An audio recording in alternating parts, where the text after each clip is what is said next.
नमस्कार दोस्तों, stock market studies में फिर से एक बार आपको बहुत-बहुत स्वागत है। तो आज मैं फिर से आपके सामने कुछ इंपॉर्टेंट कंपनी का अपडेट शेयर करने वाला हूँ। तो इस वीडियो को पूरा लास्ट तक देखिएगा और अभी तक अपने चैनल को सब्सक्राइब नहीं किया तो जरूर कर लीजिएगा। कंटिन्यूअसली इन्फॉर्मेशन और अपडेट्स पाने के लिए चैनल के ऊपर बने रहिएगा। तो चलो देख लेते हैं कौन सा कंपनी है इस वीडियो के अंदर। फर्स्ट जो कंपनी है उसका नाम है बजाज फाइनेंस लिमिटेड। देखिए बजाज फाइनेंस लिमिटेड के बारे में बात करूँ तो इस कंपनी कोई छोटा कंपनी है, इंडिया के सबसे बड़े फाइनेंस कंपनी है और 4 लाख करोड़ के ऊपर इस कंपनी का मार्केट कैप है। तो देखिए कुछ दिनों से मार्केट के प्रेशराइज होने के कारण कुछ दिनों से मार्केट के ऊपर गिरावट का चलते हुए तो इस कंपनी के ऊपर भी करेक्शन देखने को मिला है। तो फिर भी देखिए मार्केट पिछले दिनों में इतना बड़ा फॉल होने के बाद भी बजाज फाइनेंस के ऊपर उतना भारी भरकम गिरावट देखने को नहीं मिला। क्यों नहीं मिला? क्योंकि देखिए फाइनेंस कंपनी हमेशा पॉजिटिव में रहता है और इस कंपनी के ऊपर एक अलग लेवल का स्ट्रेंथ भी है। इस कंपनी इंडिया के सबसे बड़े फाइनेंस कंपनी होने के नाते अ, आपको हमेशा एक चीज को ध्यान रखना होगा कि कुछ ना कुछ कंपनी के टेक्निकली चार्ट पैटर्न में कुछ ना कुछ लेवल बना था जिसके चलते शायद उतना फॉल देखने को नहीं मिला। जैसे एक रेंज में आपके साथ ड्रॉ करके रखा हूँ, वो रेंज कुछ इस तरीके से है। यहाँ पे लंबा सा एक लाइन देखने को मिला है। ये लेवल कौन और कोई नहीं है, एक लेवल कंपनी का स्ट्रांगली एक सपोर्ट है।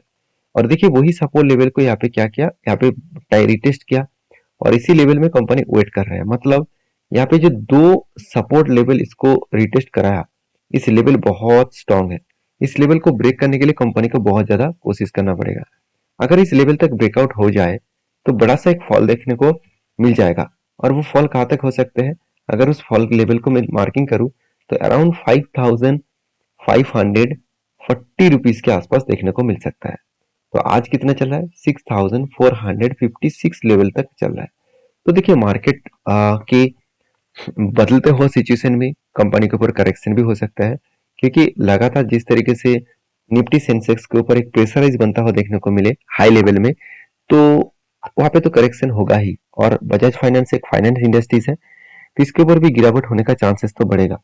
बाकी आप इस कंपनी के ऊपर किस तरीके से सोचते हैं जरूर मुझे कमेंट्स करना, क्योंकि मैंने इस कंपनी के ऊपर ट्रेड लेने का डिसीजन लिया वो कुछ इस तरीके से बना था। शोल्डर कम हेड कम शोल्डर बना और फाइनली क्या हुआ, इस तरीके से शोल्डर कम हेड कम शोल्डर बनने के बाद फाइनली यहाँ पे क्या क्या किया, ब्रेकआउट किया। ब्रेकआउट करने के बाद यहाँ पे क्या हो रहा है, कंपनी इस लेवल को ब्रेकआउट करने के बाद वो ऊपर जाने का कोशिश करेंगे। अगर ऊपर गए तो इस लेवल को ब्रेकआउट किया, उसके बाद अगर धीरे धीरे करके ऊपर गए तो जो टारगेट निकल कर आ रहा है करीबन करीबन 10800 के आसपास, तो इस लेवल तक मैं टारगेट रखूंगा। अगर उससे पहले क्या हुआ, ब्रेकआउट होने के बाद ही ब्रेकआउट कंफर्मेशन ना करके ही वो नीचे आ चुके हैं, तो इसका मतलब टाइम लगेगा इस कंपनी को रिकवरी होने में। तो बाकी इस कंपनी के ऊपर कहने का कुछ ज्यादा जरूरत नहीं है। अगर मैं शेयर होल्डिंग पैटर्न्स के बारे में बात करूं तो देखिए म्यूचुअल फंड के पास 9.5% और एफएस के पास 17.5% के आसपास होल्डिंग देखने को मिलेगा। तो बेस तरीके से holding mutual fund on FS के पास देखने को मिला है। बाकी आपके जो इस कंपनी के ऊपर जो राय है जरूर मुझे कमेंट्स करना, क्योंकि कंपनी का परफॉर्मेंस आपको बेस तरीके से देखने को मिलेगा। तो नेक्स्ट जो कंपनी है उसका नाम है एमसीएक्स, जिसको multi commodity exchange of India limited कहते हैं। तो एमसीएक्स जो कंपनी है वो एक मोनोपोली जैसे एक्सचेंज है, क्योंकि इंडिया के फास्ट कमोडिटी सेगमेंट का एक्सचेंज है। अगर कोई भी कमोडिटी प्रोडक्ट के ऊपर आप काम करना चाहते हैं तो इस एमसीएक्स के माध्यम से आपको काम करना पड़ेगा। और एमसीएक्स जो है वही कोई छोटा मोटा कंपनी तो नहीं है। और अभी देखिए 16,300 करोड़ तक बन चुके हैं, एक सेमी माइक्रो कैप कंपनी बन चुके हैं। और इस कंपनी के ऊपर एक चीज को मैं बता दूं, कंपनी का पी रेशियो आपको इतना हाई दिखेगा, एक्चुअली पी रेशियो इतना हाई नहीं है। अगर मैं इसका पी रेशियो के बारे में चर्चा करूं तो करंट पी रेशियो है 100 के आसपास। तो 100 रुपीज के आसपास पी रेशियो है, कंपनी का करंट पी रेशियो 100 के आसपास है। कुछ दिनों पहले कंपनी का पी रेशियो 35 था और उसके बाद देखिए लंबा जर्नी हुआ। उसी तरीके से चार्ट में भी कंपनी के ऊपर लंबा जर्नी हुआ। तो इसीलिए मैं बार बार बोलता हूँ पी रेशियो जब लो साइड में चलता है तो वहां पे एक अपॉर्चुनिटी बन जाता है। उसी अपॉर्चुनिटी आपको लंबा जर्नी दिखाएगा, क्योंकि 15 से कितना गया था, करीबन 4,000 के आसपास। तो 1,500 रुपीज से 4,000 तक कंपनी जर्नी किया था। तो क्या सही में कंपनी का जर्नी होने के कारण है? देखिए क्वार्टरली अगर रिजल्ट के बारे में बात करूँ तो सेल्स में कभी भी कमी आपको देखने को नहीं मिलेगा, मगर एक्सपेंस थोड़ा सा चेंजेस है। और एक्सपेंस चेंजेस होने के कारण कंपनी का नेट प्रॉफिट जो था पिछले साल में वो लॉसेस में कन्वर्ट हो गया। अच्छी बात यह है कि कंपनी के पिछले क्वार्टर की तुलना से कंपनी इस बार सेल्स मतलब लॉसेस को कम किया। तो इसका मतलब कंपनी में एक पॉजिटिविटी अभी भी बचे हुए है, आगे बढ़ने के लिए दम भी रखते हैं। बाकी इस कंपनी के बैलेंस शीट के बारे में बात करूं तो रिजर्व लगातार बढ़ते चले गए और बोरिंग्स एकदम जीरो हो चुके हैं और कंपनी का फिक्स एसेट वो भी बढ़ता हुआ देखने को मिले और कंपनी के ऊपर जो आधा एसेट है वो भी देखा जाए तो कंपनी के कैश इक्विपमेंट जो है वो लगातार यहाँ पे बढ़ता हुआ देखने को मिले। इसका मतलब कंपनी के हाथ में बहुत ज्यादा कैश है, उस कैश को कंपनी किसी ना किसी तरीके से बिजनेस के ऊपर इन्वेस्ट कर ही सकते हैं। तो एक फायदा कंपनी को जरूर यहाँ पे मिलेगा और इस सारे कारण के वजह से एज ए इन्वेस्टर देखिए प्रोमोटर तो नहीं है, बाकी म्यूचुअल फंड के पास 30%, एफआईएस के पास 26% और डीएस के पास 22% और पब्लिक के पास 20%। इसका मतलब हर कोई व्यक्ति के पास 20% के ऊपर होल्डिंग आपको देखने को मिलेगा। तो इसका मतलब यही है कि कंपनी में दम है तो इसलिए इंस्टीट्यूशन बने हुए हैं। अगर कंपनी में दम नहीं होता तो इंस्टीट्यूशन कब का माल बेचकर भाग जाता। तो चार्ट पैटर्न्स के हिसाब से बात करूं तो देखिए लंबा सा एक जर्नी मुझे मिला था, एक कप विथ 100 पैटर्न्स मिला था, उसके बाद फाइनली ब्रेकआउट हुआ और टारगेट को अचीव किया।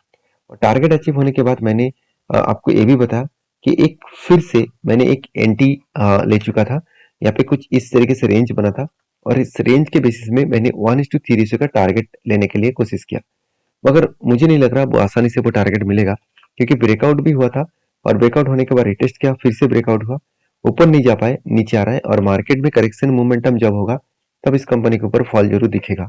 क्योंकि मार्केट में करेक्शन मूवमेंट का मतलब क्या है, ज्यादा से ज्यादा लोग माल बेचकर भाग जाएगा और माल बेचकर भागेंगे तो डायरेक्टली इस कंपनी को फायदा कम हो जाएगा। क्योंकि मार्केट अगर बेरिश रन में है, मार्केट अगर गिर रहा है तो उस टाइम में लोग बाइंग नहीं करेंगे और बाय नहीं करेगा तो डायरेक्टली कंपनी का फायदा नहीं होगा। तो इसीलिए मुझे लग रहा है कि अभी और भी करेक्शन होने का चांसेस है। बाकी कहाँ तक आ सकते हैं वो आपको मैं हमेशा अपडेट देता रहूंगा। तो मेरे साथ बने रहिए, मेरे साथ जुड़े रहिए। और नेक्स्ट जो कंपनी उसका नाम है IREDA। तो इस IREDA जो कंपनी है, इरिडा जो कंपनी है, इस कंपनी के ऊपर मैं आपको बहुत बार वीडियो बनाकर चिक चिक कर आपको ये भी बोल रहा था कि जो लोग हाई लेवल में फोमो बाइंग कर रहा है तो उसको बहुत बड़ा कीमत चुकाना पड़ेगा। तो देखिए उसी तरीके से सिचुएशन यहाँ पे बनता हुआ देखने को मिले। जो लोगों को ऐसे लग रहा था कि हाई लेवल में बाई करूं, देखिए मैंने यहाँ पे एंट्री लिया था, एक रेंज बनने के बाद मैंने इस जगह पे एंट्री लिया और एंट्री लेने के बाद मेरा टारगेट था इस हाई लेवल से 30%। तो ऑलमोस्ट मुझे 30% सिर्फ इसी जगह पे मिल गया। तो 30% मिलने के बाद फिर से मुझे बहुत सारे दोस्तों ने कमेंट किया कि सर क्या फिर से आप एंट्री लेने वाला है? बिल्कुल नहीं, मुझे कोई ना कोई तो पैटर्न चाहिए, कोई ना कोई तो रेंज चाहिए, तब मैं एंट्री लूंगा। ऐसे नहीं कि फोमो बाइंग के चलते हुए मैं एंट्री ले लूंगा। तो जो लोग इस टॉप लेवल में बाई करके रखे हैं तो उसका तो आज हालत ही खराब हो गया। क्योंकि अगर टॉप लेवल से मैं डाउन लेवल तक देखूं, तो अगर मैं टॉप लेवल से डाउन लेवल तक देखूं तो ऑलमोस्ट 40% करेक्शन हो चुके हैं। इसका मतलब जो लोग इस कंपनी के ऊपर 1 लाख रुपया निवेश करके रखे हैं तो उसका 40,000 रुपया अभी लॉसेस चल रहा है। तो सोचिए उसका जो साइकोलॉजी है वो टोटली बिगड़ चुके हैं। तो इसलिए बार बार बोलता हूँ कि सोच समझ कर काम करना। कोई भी शेयर भागते चले जा रहे हैं, उसका परफॉर्मेंस के हिसाब से देखा है तो उतना भागना नहीं चाहिए जितना कंपनी भागते चले जा रहे थे। तो बार बार मैं वीडियो बनाकर आपको यही शेयर कर रहा था कि आप संभल के काम करिएगा। क्योंकि इस सिचुएशन जो बनता हुआ देखने को मिला है, जिस तरीके से यहाँ पे कैंडल बनता हुआ देखने को मिला है, तो वो बड़ा सा फॉल आपको दिखेगा और फॉल होने के बाद मैंने आपको ये भी बताया था जो इसका स्ट्रांगली सपोर्ट है उसी सपोर्ट लेवल तक आने का कोशिश करेंगे। तो फाइनली देखिए वही सपोर्ट लेवल को वो टच कर रहा है।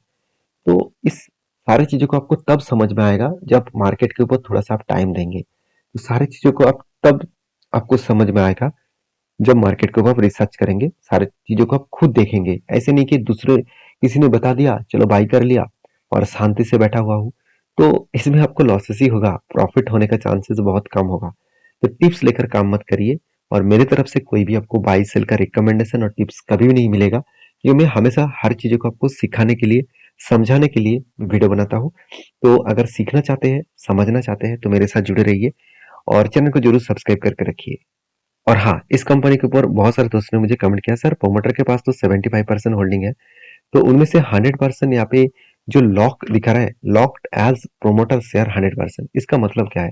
यहाँ पे जो येलो कलर का आपको बार दिख रहा है, तो इसका मतलब क्या है? क्या ये पब्लिक का होल्डिंग है? बिल्कुल नहीं। यहाँ पे जो है वो लॉकिंग है। लॉकिंग मतलब मान के चलिए प्रोमोटर के पास 75% होल्डिंग है।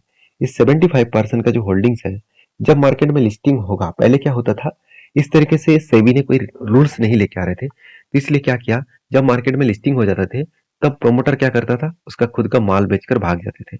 इसमें क्या होगा, मार्केट में बिग नेगेटिव न्यूज क्रिएट होगा और शेयर में बिग फॉल देखने को मिलेगा और रिटेल पब्लिक का बहुत बड़ा लॉसेस देखने को मिल जाते थे। तो यही कारण की वजह से सेबी ने एक रूल्स चालू किया कि 1 साल तक उसको लॉकिंग पीरियड रखा जाएगा। प्रोमोटर के होल्डिंग 1 साल तक वो बेच नहीं पाएंगे। तो यही कारण की वजह से लॉकिंग देखने को मिला है। इसमें चिंता करने का कोई जरूरत नहीं है। बाकी लास्ट जो कंपनी उसका नाम है, आप देख सकते हैं, कोलाब क्लाउड प्लेटफॉर्म्स लिमिटेड।